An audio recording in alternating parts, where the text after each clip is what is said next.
आहे आणि पाऊस पण आहे आणि खूप जोरात छान पाऊस आहे बघा. नमस्कार, राम राम मंडळी. परत एकदा आपण घेऊन आलेलो आहे बांगडा फ्राय रेसिपी. ते सुद्धा आपण केळीच्या पानांमध्ये छानपैकी त्याला रॅप करून फ्राय करणार आहोत. त्यासाठी आपण काय काय साहित्य घेतले बघूयात. अर्ध्या लिंबाचा रस घेतलेला आहे यात मी. त्याचबरोबर एक चमचाभर कोकमचा रस घेतलेला आहे. या ठिकाणी लसूणची पात घेतलेली आहे मी. लसणाचा वापर नाही करत आहे, तर लसणाची पात घेतलेली आहे, ही आपण बारीक चिरून घेणार आहोत. त्याचबरोबर या ठिकाणी 1.5 चमचा खोबरेल तेल घेतलेलं आहे. त्याचबरोबर या ठिकाणी आपण खूप थोड्या प्रमाणात आलं घेतलेलं आहे, ते किसून घेतलेलं आहे. त्याबरोबर हा घरी केलेला आगरी कोळी मसाला आहे. त्याचबरोबर या ठिकाणी कांदा लसूण मसाला खूप थोड्या प्रमाणात घेतलेला आहे. थोडीशी धनेपूड घेतलेली आहे, ती पण 1 चमचा आहे. चवीनुसार मीठ घेतलेलं आहे. 1.5 चमचा आपण या ठिकाणी हळद घेतलेली आहे. आणि त्याचबरोबर या ठिकाणी जिरं घेतलेलं आहे, जे मी मिक्सरमधनं पावडर नाही केलेली, तर हे कुटलेलं जिरं आहे. तर आपल्याला या सगळ्या गोष्टी आता एकत्र करायच्या आहेत. आता या पूर्ण गोष्टी आपण मिक्स करून घेणार आहोत, जेणेकरून आपल्याला मॅरिनेशन व्यवस्थित करता येईल. आपल्याला हे सगळं मिश्रण जे आहे हे आपल्या बांगड्यांना मसाज करून थोडा वेळ अर्धा 1 तास ठेवून द्यायचं आहे.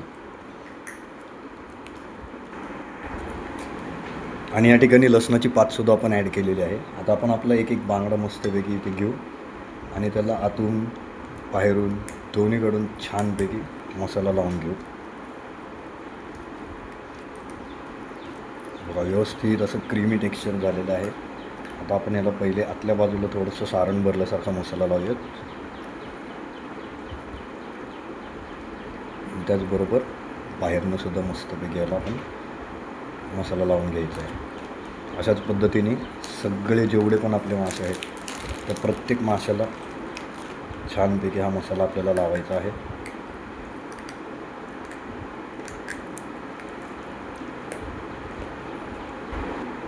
बघा, अशा पद्धतीने सगळ्या माशांना व्यवस्थित लेप लावून घ्यायचा आहे मसाल्याचा.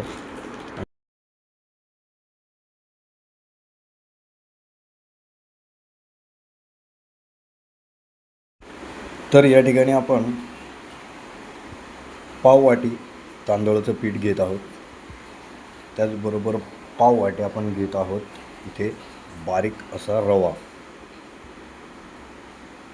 आणि त्याचबरोबर आपण जो घरी बनवलेला आगरी कोळी मसाला आहे हा आपण यामध्ये ॲड करणार आहोत. आणि खूप थोड्या प्रमाणामध्ये आपण या ठिकाणी मीठ घेणार आहोत. मीठ आपण जास्त वापरायचं नाही, कारण मॅरिनेशनला आपण मिठाचा वापर केलेला आहे. त्यामुळे मी अगदी हा खूप छोटासा असा टीस्पून यामध्ये मीठ घालत आहे.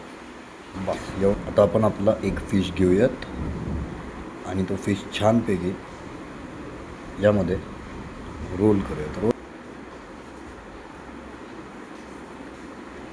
जेवढा व्यवस्थित कोट करताल तेवढं तुमचा फिश छान फ्राय होईल. गॅसवरती आपल्याला खूप हलक्या पद्धतीने याला नरम होईल असं भाजून घ्यायचं आहे दोन्ही साईडने. नरम झालं की यामध्ये आपल्याला फिश व्यवस्थित रॅप करता येतात. आणि तर या ठिकाणी आपण गरम करून पान घेतलेलं आहे, जे तुम्ही बघू शकता एकदम कापडासारखं नरम झालेलं आहे. ठीक आहे. त्यामध्ये आपण आता या फिश डिप करून घेतलेला आहे.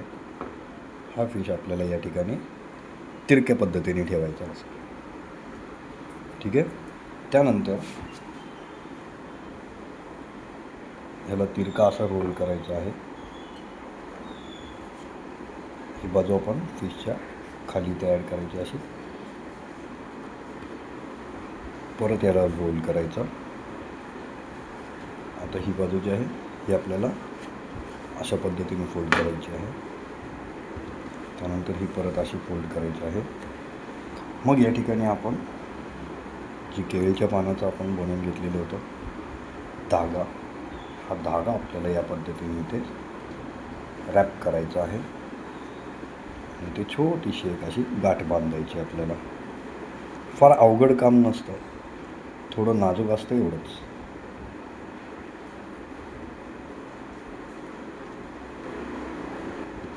त्यानंतर दुसरी बाजू आपण घ्यायची आहे, तीसुद्धा अशा पद्धतीने फोल्ड करायची आणि त्यालासुद्धा आपण सेम तशाच पद्धतीने रॅप करून घ्यायचं.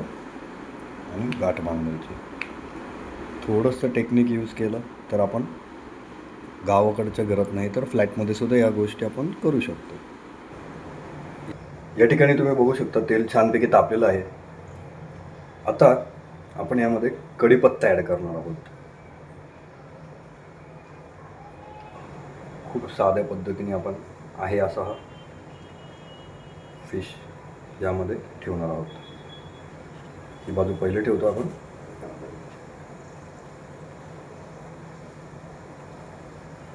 आणि त्याचबरोबर याला आपण कव्हर करणार आहोत. क्रॅकलिंग साऊंड आता आपल्याला ऐकायला येत असेल. पाहूयात आपण.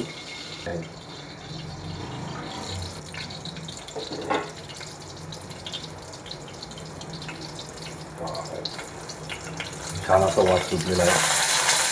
आपण बाजू चेंज केली आहे. परत अशाच पद्धतीने आपण झाकण लावून ठेवून देणार आहोत.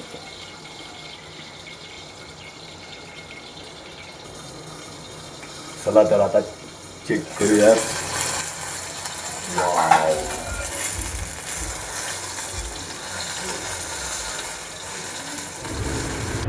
वाव.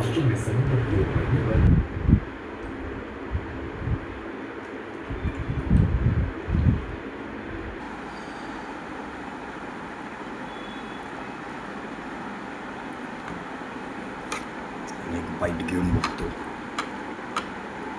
काय कमाल आहे.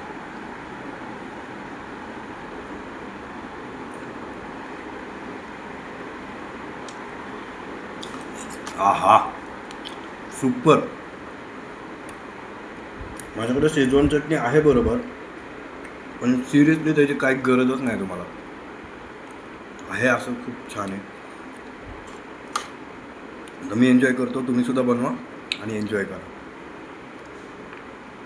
भेटूयात नवीन व्हिडिओमध्ये. Bye bye.